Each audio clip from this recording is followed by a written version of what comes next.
Hello guys, আসসালামু আলাইকুম। আশা করি আপনারা সকলে ভালো আছেন। আমি অনেক বেশি ভালো আছি। আজকে আমি এমন একটি ভিডিওতে রিঅ্যাকশন দিতে যাচ্ছি যেটি দেখলে আপনারা অনেক বিষয় জানতে পারবেন। তো চলুন শুরু করা যাক আজকের এই ভিডিও। পৃথিবীর একমাত্র উপগ্রহ চাঁদ, যাকে ঘিরে যেন রহস্যের শেষ নেই। পৃথিবীর সঙ্গে চাঁদের গভীর সম্পর্ক। বিভিন্ন সময় চাঁদ সম্পর্কে নতুন নতুন তথ্য দিয়েছেন বিজ্ঞানীরা। এবার চাঁদ সম্পর্কে জানা গেল তেমনই এক বিস্ময়কর তথ্য। 1958 সালের দিকে চাঁদকে পারমাণবিক বোমা মেরে উড়িয়ে দিতে চেয়েছিল পৃথিবীর এক ক্ষমতাধর দেশ। উদ্দেশ্য ছিল সারা বিশ্বে নিজেদের সামরিক শক্তি প্রদর্শন করা। বিশেষ করে রাশিয়াকে ভয় দেখাতে চেয়েছিল দেশটি।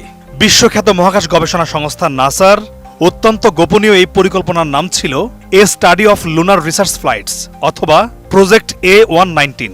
কিন্তু পৃথিবীর কোন দেশটি এত বড় পদক্ষেপ নিয়েছিল? স্বয়ং যুক্তরাষ্ট্র এই পাগলাটে পদক্ষেপের মূল হোতা। এই প্রজেক্টের প্রধান ছিলেন মার্কিন পদার্থবিজ্ঞানী ডক্টর লিওনার্ড রাইফেল। ৭৩ বছর বয়সে এই বিজ্ঞানী সম্প্রতি একটি মার্কিন পত্রিকার সঙ্গে সাক্ষাৎকারে বিষয়টি খোলাসা করেন। বিজ্ঞানী ডক্টর লিওনার্ড রাইফেল জানান, চাঁদকে আসলে উড়িয়ে দেওয়া সম্ভব নয়। যুক্তরাষ্ট্রের উদ্দেশ্য ছিল সেখানে বিশাল বিস্ফোরণ ঘটিয়ে বিশ্বের কাছে ক্ষমতা প্রদর্শন করা, বিশেষ করে তৎকালীন রাশিয়াকে ঘাবড়ে দেওয়া। তিনি বলেন, সে সময় যুক্তরাষ্ট্রের কাছে মনে হচ্ছিল রাশিয়ার তুলনায় তারা মহাকাশ জয়ের দৌড়ে পিছিয়ে পড়ছে। তাই চাঁদের বুকে বোমা ফাটিয়ে এমন মাশরুম ক্লাউড তৈরি করার পরিকল্পনা ছিল। বিশ্ববাসী যখন পৃথিবীতে দাঁড়িয়ে এই বিস্ফোরণ দেখতে পাবে, তখন সবার মনে যুক্তরাষ্ট্রের সামরিক ক্ষমতার উপর ভয় ও সম্মান উপলব্ধি হবে। এমনটাই ভেবেছিল যুক্তরাষ্ট্র। দ্বিতীয় বিশ্বযুদ্ধের সময় জাপানের হিরোশিমায় যে বোমা ফেলা হয়েছিল, সেই সাইজের বোমা দিয়েই কাজটা সফলভাবে করা যেত বলে সাক্ষাৎকারে উল্লেখ করেন ডক্টর রাইফেল। তিনি বলেন, আমি সংশ্লিষ্টদের এ ব্যাপারে পরিষ্কার করে বলেছিলাম যে এটা বিশাল ব্যয়বহুল হবে এবং চাঁদের মাটিতে ব্যাপক পরিবেশ বিপর্যয় ঘটাবে। সরাসরি চাঁদে গিয়ে গবেষণা করা কঠিন হয়ে যাবে। কিন্তু তারা সে সময় আমার কথা মানতে চায়নি।